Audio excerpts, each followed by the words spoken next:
Chicken কড়াইয়ের জন্য মশলা নিয়েছি, গোটা ধনে, গোটা জিরে, শুকনো গোটা লঙ্কা,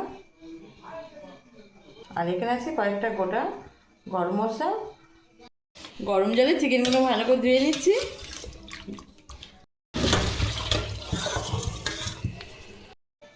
চিকেনটা ম্যারিনেট করে নেব। রসুন বাটা,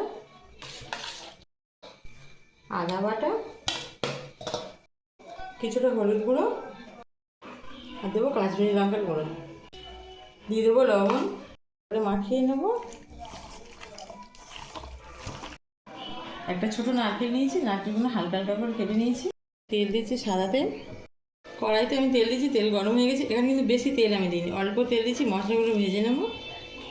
তুমি একটু বেশি বেশি মশলা নিয়েছি, মশলা সব দিয়ে দেবো। আমার কাছে সুন্দর একটা গন্ধ ছাড়লে দিয়ে দেবো পেঁয়াজ কুচিগুলো।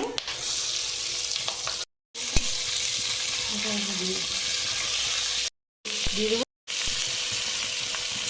দিয়ে সব একসঙ্গে দিয়ে দেবো ভালো করে। টমেটো কুচিগুলো সব মশলা খুব ভালো করে ভেজে নিতে হবে, পেঁয়াজটা মজে যাওয়া পর্যন্ত। পেঁয়াজ টমেটো সময় একটুখানি গ্যাস কমিয়ে দেবো। পেঁয়াজের মধ্যে টমেটোগুলো গলে গিয়েছে, এটা লাভিয়ে রাখবো। মিক্সিতে বেটে নেবো, ভালো করে পেস্ট করে নেবো একদম মিহি করে।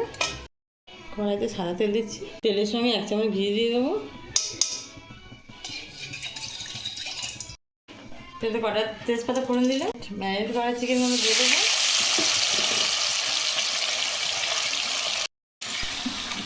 এবার চিকেনগুলো ভালো করে কষিয়ে নেবো, মিনিট 10 কষিয়ে নেবো চিকেনটা। স্বাদ মতো চিনি দিয়ে দেবো। মিনিট 10 কষানোর পরে আদা রসুন তো আমি কাঁচা মাখিয়ে রেখেছিলাম, কাঁচা গন্ধটা চলে যাওয়ার পরে দিয়ে দেবো আমি ভাজা যে পেস্ট করেছিলাম মশলাটা, সেটা এবার দিয়ে দেবো।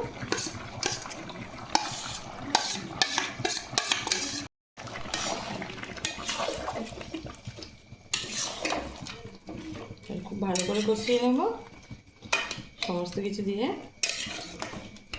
এখানে কিন্তু আমি আর কোনো মশলা, সব মশলা ভালো করে এবারে চিকেনের সঙ্গে কষিয়ে নেব বেশ কিছুক্ষণ ধরে। মশলাতে সুন্দরভাবে তেল ছেড়ে দিয়েছে। এখানে একটু মশলার বাটি ধোয়া জল একটু দিয়ে দেবো।